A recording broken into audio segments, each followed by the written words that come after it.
नमस्कार। आज हम पढ़ रहे हैं पांडे बेचन शर्मा उग्र की कहानी भ्रम। बात पुरानी है, बहुत पुरानी। मनुष्य कुछ कुछ सयाना हो चला था। माता मनुष्यता की छाती पर अपने छोटे छोटे सुकुमार अंगों को उचक उचक कर चाव और चपलता से पुटक लेने और उसकी पेय गंगा में विस्मय विमुग्ध भाव से पुलक पुलक कर गोते लगा लेने के बाद अभी अभी वह माता मही के विशाल बक्ष स्थल पर ठुमक ठुमक गति से उतरा था। उसके नेत्र किनारेदार थे, नवनीतोज्वल कमल दलायत। जब वह आश्चर्य अवाक होकर अनभ्र आकाश पर दृष्टि डालता तो उन आँखों का अनोखा क्षीर समुद्र नव नील नीर समुद्र सा लहराला दिखाई पड़ता। मालूम नहीं आश्चर्य से, अवस्था से, अज्ञान से या किससे उसकी आंखों में आंसुओं का ज्वार उमड़ आता। आकाश के नीलांचल में जैसे वह अपना कोई पुराना परिचय ढूंढता, पर कुछ निश्चित न कर पाता कि भ्रम से खेल रहा था या सत्य से।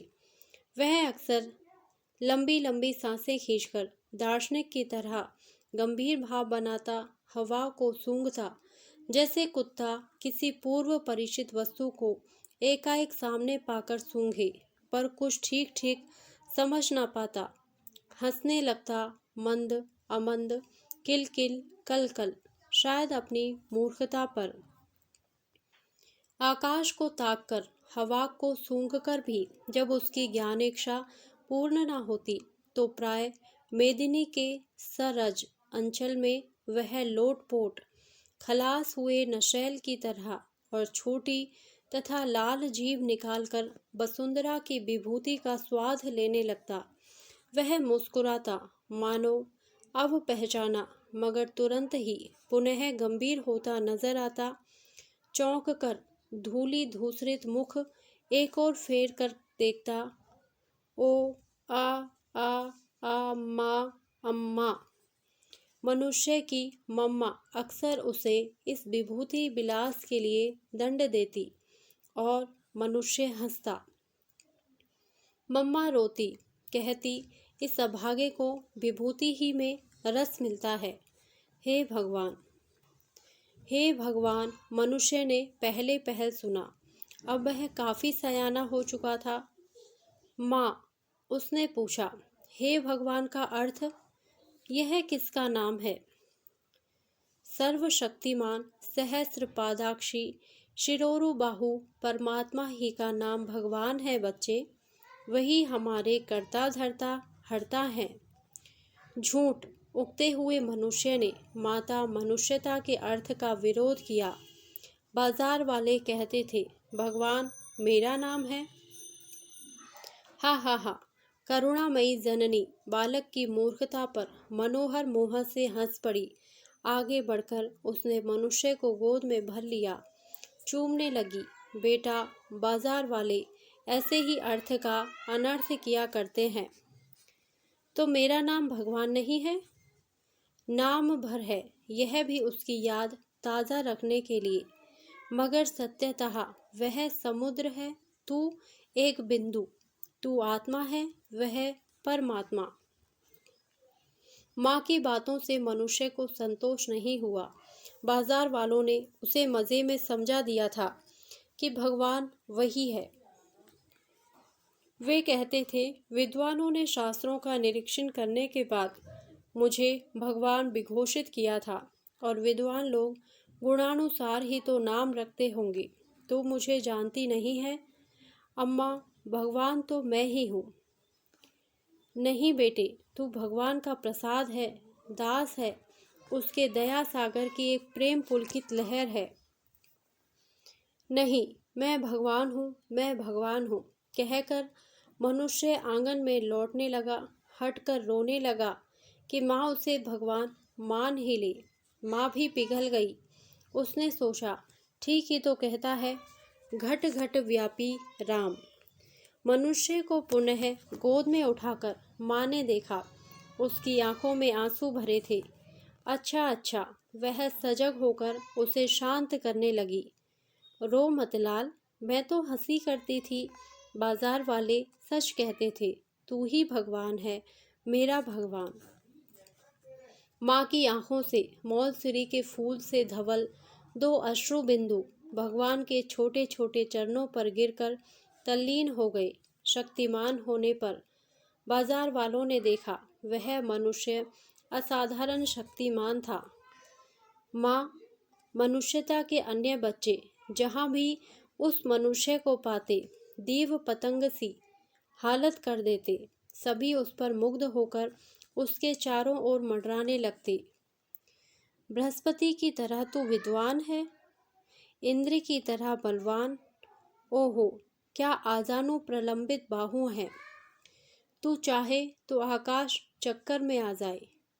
तू कोप कर काल करताल क्रीड़ा करने लगे तो यह जमीन पीपल के पत्ते से हिल उठे। तू ही पुरुषोत्तम है, हमारा नेता है। मनुष्य गर्व गंभीर भाव से दूसरे मनुष्यों की ओर देखता रहा। आंखों ही आंखों वह अपने भक्तों से बोल रहा था, सच पहचाना तुमने, मैं वही हूँ। उसकी नज़र अपनी भुजाओं पर गई जो भरपूर गठीली और साधारण प्राणियों की छाती सी चौड़ी थी। और उसकी छाती कितनी चौड़ी थी, पहाड़ इतनी। बाजार वालों ने बतलाया, इस द्वीप के आगे सिंह द्वीप है, उसके आगे प्रवाल द्वीप जिसके शासक यक्ष हैं, फिर मणि द्वीप जहाँ नागों का राज्य है। मणि द्वीप के आगे वह महान द्वीप है जिसे लोग सुवर्ण द्वीप कहते हैं, क्योंकि वहाँ के सभी प्राणी मुलायम सोने के बने हैं। उस द्वीप की प्रत्येक चीज़ खालिस सोने की होती है। नदियों में सोना बहुत है, उद्यानों में सोना फूलता है। सोने के वृक्षों पर सोन चिड़ैया चारों ओर चहकती सुनी जाती है। वहाँ के लोग सोना खाते हैं, सोना जोतते बोते हैं और सदैव स्वर्ण सज्जित वातावरण में विचरण करते हैं। बाजार वालों ने उकसाया, हे भगवान, हम साधारण प्राणी सुवर्ण द्वीप तक नहीं जा सकते। 10-20 मंचलों ने कभी उधर जाने की चेष्टा भी की तो शायद वे सिंह द्वीप ही तक सिंहों के जलपान की तरह पहुंच सके। और तू तो भगवान है, तेरे लिए सुवर्ण द्वीप तक जाना और वहां से देवी स्वर्णमयी को स्वदेश ले आना, घर घर सोना फैला देना साधारण सी बात है। बाजार वालों ने समझाया, भगवान, सिंह, प्रवाल, मणि आदि द्वीपों पर विजय कर जो कोई सुवर्ण द्वीप जाता है, वहाँ वाले उसकी बड़ी खातिर करते हैं। उसके आगमनोपलक्ष्य में 7 दिनों तक सुवर्ण द्वीप के 7 महानगर सोने की होली खेलते हैं और 7 रातों तक सोने की दिवाली दैदीप्यमान होती है। जब विजयी स्वदेश लौटता है तो वहाँ वाले एक कुमारी कन्या उसे उपहार में देते हैं और स्वर्ण स्रष्टा की पदवी। और स्वर्ण कुमारी जिस द्वीप में पधारती है उस द्वीप के अहोभाग्य। आंखों में आंसू भरकर भक्ति विभोर भावेन बेचारे बाजार वाले मनुष्य के चरणों पर गिर पड़े। हे भगवान, तू ही हमें सोना दे सकता है, तू ही स्वर्ण कुमारी को स्वदेश में ला सकता है। भगवान के चेहरे से पता चलता था कि आशावादिता का रंग गुलाबी होता है, हल्का। सिंह द्वीप पराजित। भगवान नरसिंह थे। सिंहों ने दुम दबाकर उनकी गंभीर स्तुति की और उपहार में उन्हें एक रथ दिया जो हाथी दांत का बना और गज मुक्ताओं से मंडित था। उस रथ में 7 महान सिंह जुते थे। सिंह रथ पर सुवर्ण द्वीप में प्रवेश किया जा सकता था। भगवान के नेतृत्व में चलने वाले मनुष्यों ने सिंह सम्राट के संधि पत्र पर हस्ताक्षर कराए कि भविष्य में सिंह मनुष्यों के प्रति सदैव अहिंसात्मक रहेंगे। संधि पत्र की एक प्रति मनुष्यों के नेता भगवान के पीताम्बर के एक कोने में बांध दी गई। आगे के यक्ष थे पक्षधर, भगवान को विपक्ष बनाना उन्होंने भी मुनासिब ना समझा। फिर संधि पत्र की तैयारी, फिर हस्ताक्षर। अब ऊपर से मनुष्यों पर आक्रमण ना हो सकेगा। यक्षपति ने नेता भगवान के सिंह रथ के लिए एक सारथी दिया। वह प्रभाल की तरह लाल लाल था। नाम था रक्तासुर।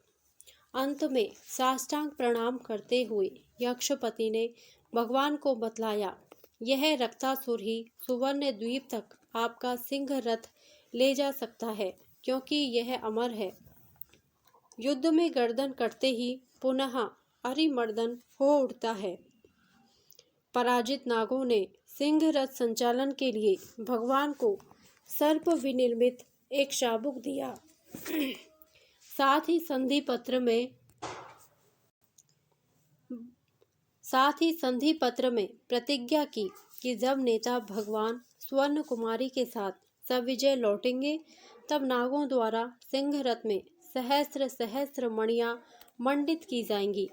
अब नेता भगवान के पीताम्बर के तीनों छोरों में एक एक गांठ थी और प्रत्येक गांठ में एक संधि पत्र। भगवान अति प्रसन्न वदन थे, इस आशा से कि शीघ्र ही पीताम्बर के चौथे कोने में भी सोने का संधि पत्र बंधेगा। सुवर्ण द्वीप में कोलाहल, स्थान स्थान पर सुवर्ण सुंदरियां रसीले राग गा गाकर अनोखे स्वदेशीय नाच नाच रही थी। सातों महानगर दूल्हों से सजे थे। चारों ओर एक ही चर्चा चल रही थी, कोई आने वाला है। बहुत दिनों बाद ऐसा अवसर आया है जब स्वर्ण कुमारी किसी योग्य अधिकारी के साथ अन्य संसारियों को सोने का श्रवण सुखद संवाद सुनाने जाएंगी। इससे हमारे प्यारे सुवर्ण द्वीप की महिमा बढ़ेगी। सुवर्ण द्वीप के प्रथम फाटक पर ही भगवान नामधारी नेता के मनुष्य अनुगामी रोक दिए गए। सिंह रथ, रक्तासुर सारथी और भगवान द्वीप की राजधानी कनककोट में जिस समय प्रविष्ट हुए, उसी समय पूरब में अरुण रथ पर अंशुमाली आई। सहस्र सहस्र पारदर्शी कर जाल पसार कर दिवाकर ने सुवर्ण द्वीप से सूर्य लोक तक सोने का समूचा समुद्र लहरा दिया, जिसके ऊपर सोने का एक महान वितान तना था। आकाश, सातों सिंह, हाथी दांत का उज्जवल रथ, रथ की गजमणियां, भगवान नेता और उनका संधि पत्र ग्रंथित पीताम्बर सुवर्ण द्वीप में घुसते ही सोने के समुद्र में तिरोहित हो गए। सुवर्ण द्वीप वालों ने केवल रक्तासुर को देखा, जिसके हाथ में नागपाश था। उन्होंने उसी को विश्व विजयी माना। भगवान पर उनकी नजर ना गई। 3 दिन तक बराबर कनककोट के सुवर्ण नागरिक रक्तासुर को नमस्कार करते रहे। नौबत यहाँ तक आई कि चौथे दिन उसी को सुवर्ण कुमारी भी मिलने को हुई। अब तो भगवान घबराए। रक्तासुर जी, सुवर्ण द्वीप के प्राणी तो मेरी ओर देखते भी नहीं। क्यों? विश्व विजयी हूँ मैं और पूजा हो रही है तुम्हारी। इस द्वीप में केवल रक्त रंग पहचाना जाता है और भगवान ऊहू, रक्त रंग के बाद विजयी की पूजा होती है। यहाँ वाले भगवान को बिल्कुल नहीं जानते। वह सामने सोने की सेना कैसी? स्वर्ण कुमारी आ रही है वरमाला डालने। भगवान पीताम्बर संभालने लगे। स्वर्ण कुमारी कनककोट के प्राणियों के साथ स्वर्ण पुष्पों की मालाएं लिए आई और रक्तासुर की ओर बढ़ी। व्यग्र भगवान झपट कर बीच में आ रहे। यह विजयमाल मेरी है। भगवान मैं हूँ कुमारी। कौन बोलता है? भगवान मैं हूँ। साश्चर्य रक्तासुर की ओर देखकर सुवर्ण कुमारी ने पूछा, विजयी, यह वरमाला तुम्हारी है। हम लोग ना तो इस बातुल भगवान को देख रहे हैं और ना यह स्वर्ण माल ही इस मायावी के लिए है। कुमारी ने रक्तासुर की ओर हाथ बढ़ाया। रक्तासुर ने मस्तक झुकाया। स्वर्ण सुंदरियां जय जयकार करने लगी। माला रक्तासुर के गले में चमकने लगी। मानो प्रवाल पर्वत पर बिजली खेलती हो। इसी समय मनुष्यों के नेता भगवान ने कराल करवाल के एक ही प्रहार से रक्तासुर का मस्तक छिन्न कर दिया। स्वर्ण सुंदरियां चिल्ला उठी। कुमारी तो बेहोश होते होते बची, मगर दूसरे ही क्षण उन्होंने देखा विजयी रक्तासुर ज्यों का त्यों खड़ा मुस्कुरा रहा था। अब भगवान और रक्तासुर जमकर लड़ने लगे। अनेक बार महाबाहु मानव भगवान के प्रहारों से रक्तासुर के मस्तक कट कट कर गिरे, पर वह रहा अमर ही। आखिर स्वर्ण द्वीप में स्वर्ण कुमारी की लालसा में रक्तासुर के हाथों नेता भगवान को वैकुंठ लाभ हुआ और मरते दम तक माता मनुष्यता का वह बीहड़ बालक अपने को भगवान ही समझता रहा। उसी दिन से आज तक स्वर्ण कुमारी रक्तासुर की अंकशायनी है। रक्तासुर ही स्वर्ण सृष्टा माना जाता है। यक्ष, नाग, किन्नर, नर आदि किसी लोक को जब सोने की चाह होती है, तब रक्तासुर के नाम की माला फेरनी पड़ती है। भक्तों की पुकार सुनते ही उदार रक्तासुर उनकी ओर स्वर्ण कुमारी के साथ दौड़ता है। लोग अपने अपने कलेजे का खून शहर से चढ़ाकर प्रसाद रूपेण उससे सोना पाते हैं और आनंद विभोर हो रक्तासुर की जय जयकार करते हैं और उस भगवान का कोई नाम भी नहीं लेता जो माता मनुष्यता के एक बंगड़ बालक के माथे में उदित होकर 4 दिन चमक दमक कर उसी में डूब गया। धन्यवाद। यदि आपको यह कहानी अच्छी लगी हो तो प्लीज़ मेरे वीडियो को लाइक करें, शेयर करें और मेरे चैनल को सब्सक्राइब करें। Thank you.